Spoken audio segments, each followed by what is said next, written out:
know, hindi po mangyayari lahat ito kundi dahil sa ating mahal na leader.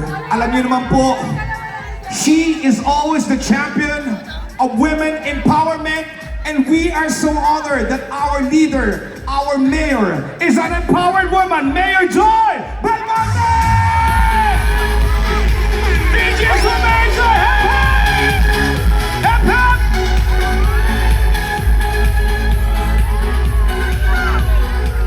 Handa na ba tayo malaman kung sino ang ating winner?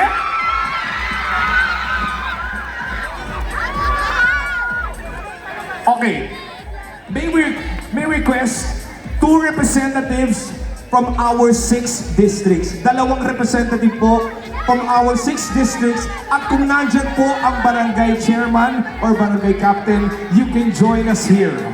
Okay, dali! District 1, District 2, District 3. Okay. Kahit po daw muna yung kapitan, yung mga ano lang. Ano po sa inyo? Ayan, good morning sa inyo lahat. Good morning mga kababaihan ng Quezon City! Ayan, hindi na ako nagtataka kung bakit number 1 ang Quezon City sa buong Pilipinas. Kasi talagang ramdam na ramdam dito sa ating lungsod ang lakas ng kababaihan.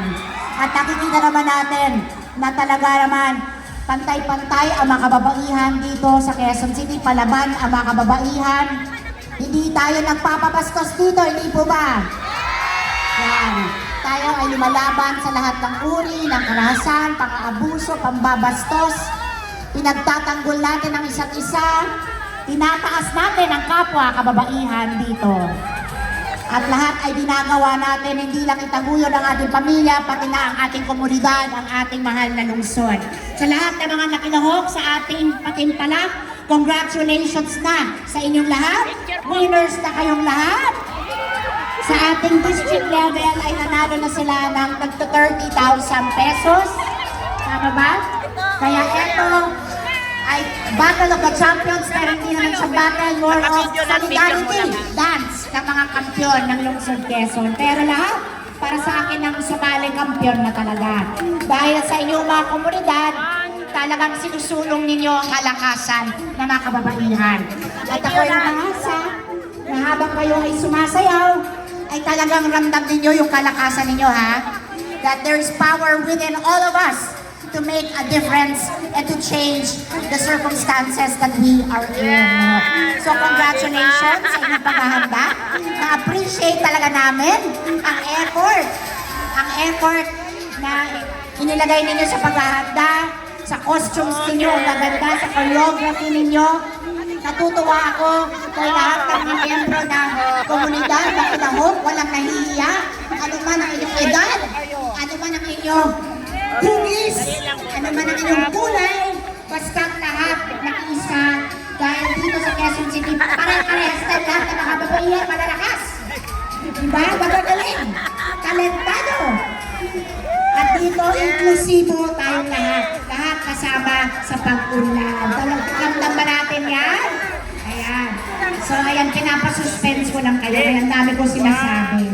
Pero ngayon, handa na tayo. Malaman kung sino ang mga nagwagi. Okay? So, pa-burger naman ang mga nanalo.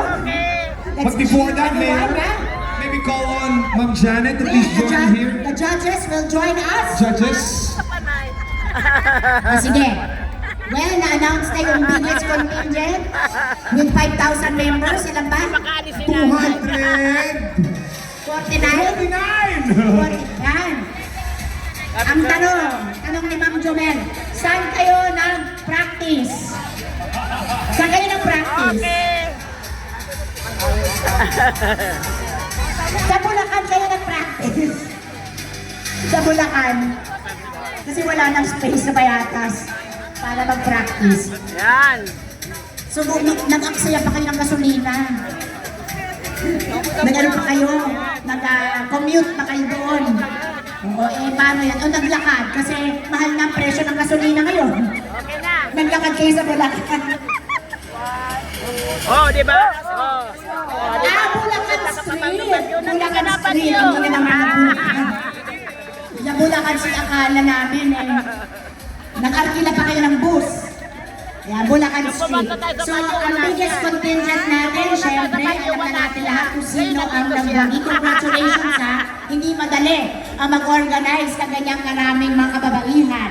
Pero nakakatuwa dahil lahat ng mga babae nag-game. Happy ba kayo? Happy ba kayo sa pagpa-practice? Ayan, at ngayon happy kami mapanood kayong lahat. So ang nanalo, ito nandito na, si Dora. Ang nanalo ng 50,000 pesos with a contingent of 249 dancers. Walang iba kundi ang barangay Payata. Ayan. Payata sa Ayan. Sigal!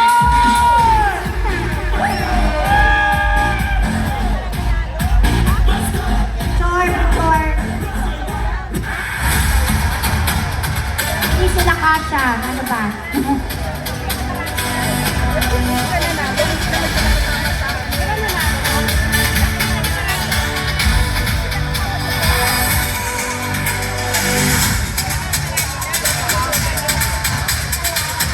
Kaway-kaway, Barangay Payatas!